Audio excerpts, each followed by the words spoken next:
नमस्ते छात्रों, मैं सुरुचि बैस, शासकीय हाई स्कूल गिरगांव ग्वालियर। आज सभी छात्रों के लिए हम सिविक्स में से नागरिक शास्त्र में से नागरिकों के मौलिक अधिकार एवं कर्तव्यों के ऊपर चर्चा करेंगे। नीति निर्देशक तत्वों के ऊपर चर्चा करेंगे और जो हमारे संविधान में कर्तव्य दिए हैं उनके ऊपर चर्चा करेंगे।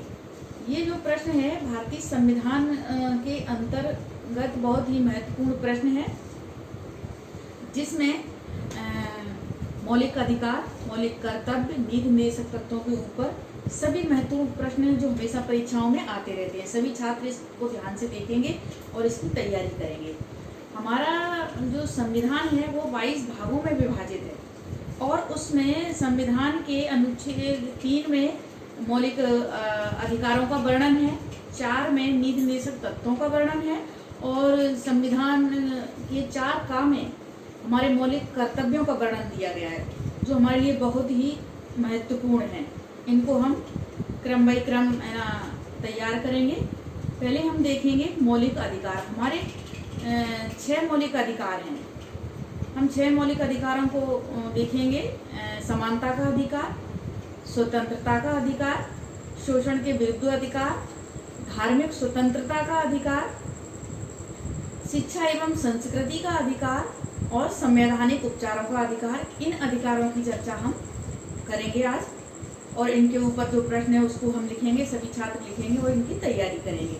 तो सबसे पहले सभी छात्र मौलिक अधिकारों के ऊपर एक प्रश्न लिख लेंगे। छात्रों की ये छात्रों के प्रश्न रहते हैं कि हमें ये प्रश्न लिखना है, लिखने से उनकी तैयारी अच्छे से हो जाती है। तो हम उस प्रश्न को लिखना चाहें तो लिख भी सकते हैं। हमने बहुत ही सरल भाषा में किताबों में से एक सामग्री एकत्रित करके उस प्रश्न को लिखा है, सभी छात्र लिखेंगे।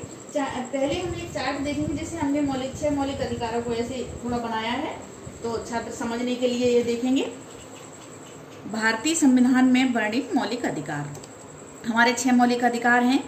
समानता का अधिकार, स्वतंत्रता का अधिकार, शोषण के विरुद्ध अधिकार, धार्मिक स्वतंत्रता का अधिकार, संस्कृति व शिक्षा का अधिकार, संवैधानिक उपचारों का अधिकार। ये जो चार्ट है इससे हम हमारे 6 मौलिक अधिकारों की संख्या का हम अध्ययन करेंगे और उनका नाम है जो याद करेंगे। कभी कभी 2 नंबर के प्रश्न में इनके सिर्फ नाम लिखने के लिए ही आ जाते हैं, तो छात्र तैयारी करेंगे और निबंधात्मक प्रश्न के लिए इनका वर्णन हम लिखेंगे। वर्णन लिखने के लिए हम छात्रों को यहाँ हमने आज लिया है सिविक्स में से ये जो प्रश्न है कक्षा 9वीं 10वीं 11वीं 12वीं कला समूह के सभी छात्रों के लिए बहुत ही महत्वपूर्ण प्रश्न है। हमारा प्रकरण है मौलिक अधिकार एवं प्रकार एवं उसका महत्व। सबसे पहले देखेंगे मौलिक अधिकार का अर्थ। भारतीय संविधान 22 भागों में विभाजित है। इसके भाग 3 में मूल अधिकार, भाग 4 में नीति निर्देशक तत्व और भाग 4 का में मौलिक कर्तव्य वर्णित हैं। मौलिक अधिकार सामाजिक जीवन की वे परिस्थितियां हैं जो व्यक्ति के पूर्ण विकास के लिए आवश्यक होती हैं। लोकतांत्रिक समाज में नागरिकों को स्वतंत्र जीवन जीने के लिए कुछ अधिकारों की आवश्यकता होती है। यही मूल आवश्यकताओं से जुड़े होते हैं। इस कारण हम इन्हें मौलिक अधिकार कहते हैं। जो हमारी ये मूल आवश्यकताएं होती हैं, जरूरी आवश्यकताएं होती हैं, उनसे ये जुड़े रहते हैं, इस कारण हम इन्हें मौलिक अधिकार कहते हैं। इन्हें समाज मान्य करता है। मौलिक ये राज्य द्वारा स्वीकृत होते हैं। इनका उल्लंघन होने पर हम इन्हें न्यायालय के माध्यम से पुनः प्राप्त कर सकते हैं। ये अधिकार व्यक्ति के शारीरिक, मानसिक, नैतिक, सांस्कृतिक दृष्टि से महत्वपूर्ण होते हैं, इसलिए इन्हें मौलिक अधिकार कहते हैं। एक छोटी सी परिभाषा से हम समझेंगे। नागरिकों की चहुमुखी उन्नति के लिए शासन द्वारा प्रदत्त अधिकार मौलिक अधिकार है। यानी जो नागरिकों की चहुमुखी उन्नति के लिए जो हमें अधिकार दिए गए हैं संविधान में, वो मौलिक अधिकार हैं। इनका हम वर्णन यहाँ लिखा हुआ है, वर्णन सभी छात्र लिख लेंगे। सबसे पहले समानता का अधिकार में देखेंगे, जो अनुच्छेद 14 से 17 में दिया है। विधि के समक्ष समानता, सरकारी पदों की प्राप्ति के अवसरों में समानता, अस्पृश्यता की समाप्ति, उपाधियों का अंत, ये समानता के अधिकार के अंतर्गत। ये चार्ट हमने इसलिए बनाया है कि छात्र सभी ध्यान से उसके सभी पॉइंटों को नोट कर लें और अब विस्तार से वर्णन भी हमारी किताबों में दिया हुआ है।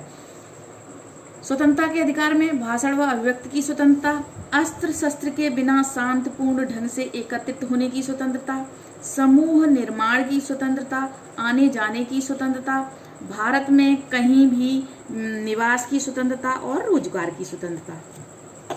शोषण के विरुद्ध अधिकार में अनुच्छेद 23 एवं 24 में बेगार एवं 14 वर्ष की से कम आयु वाले बच्चों को कारखानों एवं खतरों के स्थानों में नियुक्ति पर पाबंदी। इसका उद्देश्य है कि कोई भी व्यक्ति अथवा राज्य किसी अन्य व्यक्ति को इसकी इच्छा के विरुद्ध कार्य करने के लिए विवश नहीं कर सकता, यानी कोई किसी का शोषण नहीं कर सकता।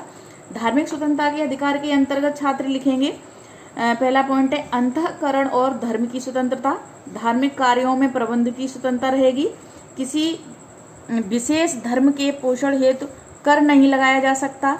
राज्य निधि से सहयोग प्राप्त शैक्षिक संस्थाओं में धार्मिक शिक्षा पर पाबंदी होगी। संस्कृति एवं शिक्षा के अधिकार के अंतर्गत देखेंगे हम, पांचवा पॉइंट है, पांचवा अधिकार है हमारा। इसमें देखेंगे भारत के प्रत्येक नागरिक को अपनी भाषा, लिपि और संस्कृति को सुरक्षित रखने का अधिकार है। धर्म या भाषा के आधार पर समुदायों को अपनी रुचि की शिक्षण संस्थाओं में प्रवेश लेना या पढ़ने का अधिकार है। छठवां है ना अधिकार है हमें संवैधानिक उपचारों का अधिकार। ये जो अधिकार है हमने इसका वर्णन अलग से प्रश्न भी बनाया है जो परीक्षाओं में अधिकांशतः आता है। संवैधानिक उपचारों के अधिकार का वर्णन करो। यहाँ हम इसके पॉइंट देखेंगे सिर्फ। बंदी प्रत्यक्षीकरण यहाँ है, इसमें प्रतिषेध है, प्रमादेश है, उत्प्रेषण है, अधिकार। ये जो ऋण है इनका अध्ययन हम संवैधानिक उपचारों के अधिकार के अंतर्गत करेंगे। इसलिए ये जो प्रश्न है भारतीय संविधान के अंतर्गत मौलिक अधिकार का महत्व और उसके प्रकारों का वर्णन सभी छात्र लिखेंगे और तैयारी करेंगे।